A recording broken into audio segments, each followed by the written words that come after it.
ब्रह्मा जी जब सृष्टि की रचना कर रहे थे, उस दौरान उनसे असुर कुल में गय नामक असुर की रचना हो गई। गय असुरों की संतान रूप में पैदा नहीं हुआ था, इसलिए उसमें असुरी प्रवृत्ति नहीं थी। वो देवताओं का सम्मान और आराधना करता था। उसके मन में एक ही खटका था। वह सोचा करता था कि भले ही वो संत प्रवृत्ति का है, लेकिन असुर कुल में पैदा होने के कारण उसे कभी सम्मान नहीं मिलेगा। इसलिए क्यों न अच्छे कर्म से इतना पुण्य अर्जित किया जाए ताकि उसे स्वर्ग मिले। गयासुर ने कठोर तप से भगवान विष्णु को प्रसन्न किया।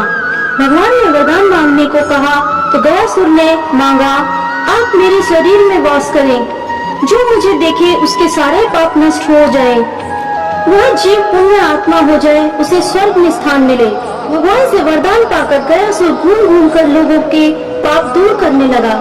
जो भी उसे देखता उसके पाप नष्ट हो जाते और स्वर्ग का अधिकारी हो जाता। इससे यमराज की व्यवस्था गड़बड़ा गई। कोई घोर पापी भी कभी गयासुर के दर्शन कर लेता तो उसके पाप नष्ट हो जाते।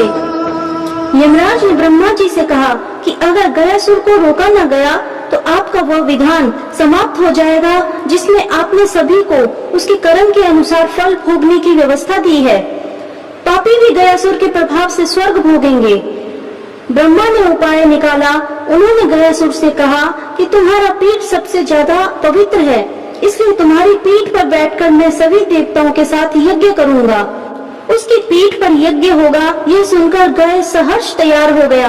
ब्रह्मा जी सभी देवताओं के साथ पत्थर से गय को दबाकर बैठ गए। इतने भार के बावजूद भी वो अचल नहीं हुआ। वह घूमने फिरने में फिर भी समर्थ था। देवताओं को चिंता हुई। उन्होंने आपस में सलाह की, इसे श्री विष्णु ने वरदान दिया है, इसलिए अगर स्वयं श्री हरि भी देवताओं के साथ बैठ जाएं तो गयासुर अचल हो जाएगा। श्री हरि भी उसके शरीर पर आ बैठे। विष्णु जी को भी सभी देवताओं के साथ अपने शरीर पर बैठा देखकर गयासुर ने कहा, आप सब और मेरे आराध्य श्री हरि की मर्यादा के लिए अब मैं अचल हो रहा हूँ। घूम घूम कर लोगों के पाप हरने का कार्य बंद कर दूंगा, लेकिन मुझे चूंकि श्री हरि का आशीर्वाद है इसलिए यह व्यर्थ नहीं जा सकता। इसलिए श्री हरि आप मुझे पत्थर की शिला बना दें और यहीं स्थापित कर दें। श्री हरि उसकी इस भावना से बड़े खुश हुए।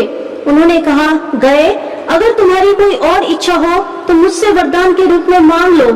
गए ने कहा, नारायण मेरी इच्छा है कि आप सभी देवताओं के साथ अप्रत्यक्ष रूप से इसी शिला में विराजमान रहें और यह स्थान मृत्यु के बाद किए जाने वाले धार्मिक अनुष्ठानों के लिए तीर्थस्थान बन जाए।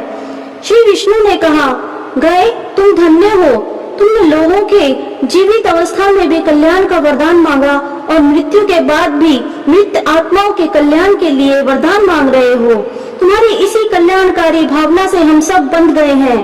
भगवान ने आशीर्वाद दिया कि जहाँ गय स्थापित हुआ वहाँ पितरों के श्राद्ध तर्पण आदि करने से मृत आत्माओं को पीड़ा से मुक्ति मिलेगी। क्षेत्र का नाम गयासुर के अर्धभाग गय नाम से तीर्थ रूप में विख्यात होगा। मैं स्वयं यहाँ विराजमान रहूंगा। वह स्थान बिहार के गया में हुआ जहाँ श्राद्ध आदि करने से पितरों का कल्याण होता।